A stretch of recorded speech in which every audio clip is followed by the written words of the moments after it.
Hey guys, welcome back to my channel. Guys, today we're gonna make a really simple caldillo. It's gonna basically be like a soup. It's got ground beef, potatoes, carrots, onions, tomatoes, cilantros. You saw the ingredients at the beginning. Trust me, when this all comes together, it is perfect for that cold day, which we are having here today. So this is gonna be perfect. So I'm gonna go ahead and open my ground beef here. I'm not going to be using the whole thing, about a little more than half. I'm going to go ahead and put just a little bit of vegetable oil, literally just a little bit, about half a teaspoon. And let's go ahead and put our ground beef in. Guys, if you're new to my channel, don't forget to subscribe. Of course, hit the like button and leave me your comments down below. Let me know what your favorite soups are during the cold weather that we're actually getting a little bit earlier than expected, but I like the cold, so as long as we don't get sick right now, it's fine by me. All right, guys, just so you guys can see, I'm gonna go ahead and start breaking up the ground beef. Make sure you break that up. You don't want to have too many big chunks. And we're not going to season anything just yet. We're just starting to get the color going on this ground beef. So normally I make like a chicken soup or a caldo de res that has more like on a beef stew kind of meat. But once in a while I do like to eat this one. It's really, really good. A lot of people are not... So a lot of people might be familiar with this soup, but in a different, I guess more people are used to this like Albondigas. It's kind of like the same ingredients, but instead of putting them together like in the little balls, I'm actually just doing it without all that extra work. Same great flavor. You can kind of call this like a backwards Albondigas soup, but I call it a caldillo. That's just how I grew up eating it, what it was called. So yeah, guys, I'm gonna let this get a little bit more brown, and then we'll be adding our potatoes. All right, guys, so my ground beef has been going for about a good 5-7 minutes. So no need to drain it here. I'm using 9310. I put a little bit of remember, you saw me put a little bit of vegetable oil. It was only about maybe a teaspoon. But you do need that in there, so you need to fry up your vegetables. So I'm going to go ahead and throw this stuff in. Our potatoes and our carrots. Get that all nice and mixed in. And we're going to let these cook for about maybe a good 8 to 10 minutes. Develop some color on them, and then we'll be adding our onions and our tomatoes and our cilantro. So here is where we are going to go ahead and start seasoning our soup. So we're going to start with, go with a little bit of garlic salt first.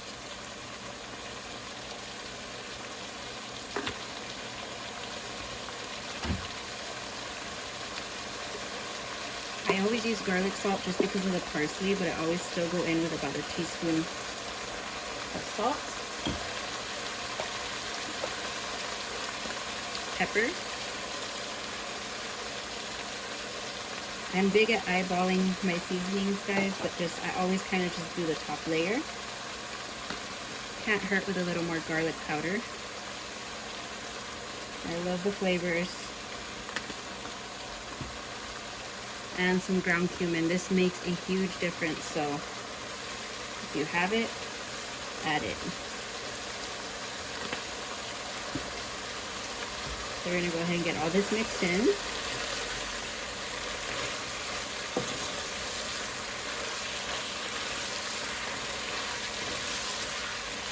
And I'm going to be adding a little bit of chicken bouillon for just a little bit of flavor.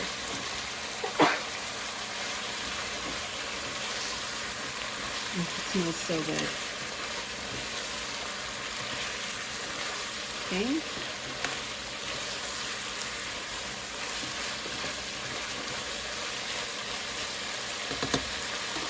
And I also did rinse 1/4 of a cup of white rice. And I'm going to put that in now just so it can start toasting up with the rest of these veggies.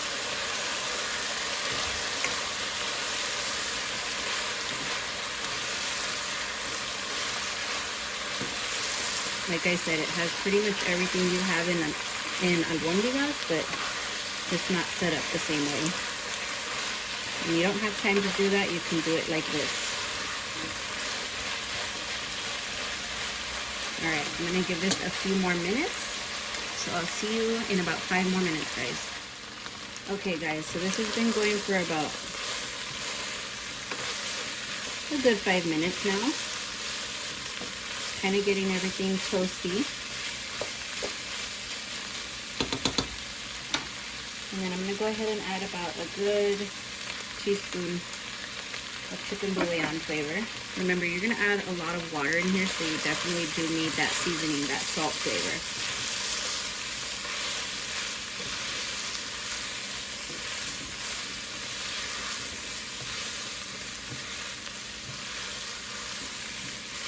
Alright.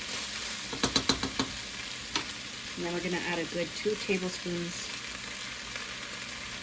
about a tablespoon and a half of tomato sauce. It's going to help give it some color, a little more flavor.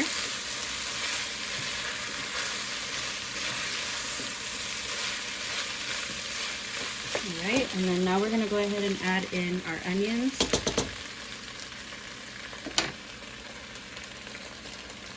And our tomatoes.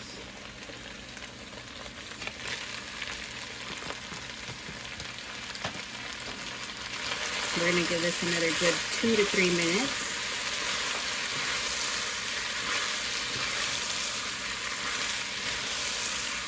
To come together, and then we'll add the water.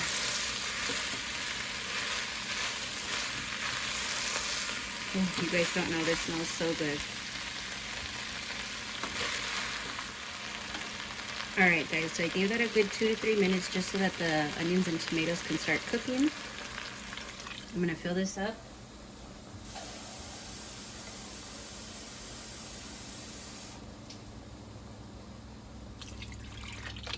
A little more.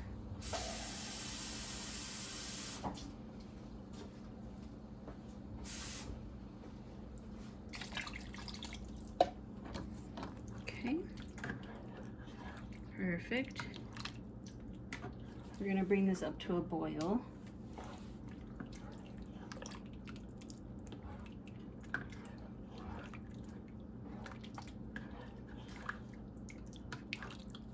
Alright, I'm going to add about 1/4 of the cilantro just for flavor right now, but we'll add the rest later.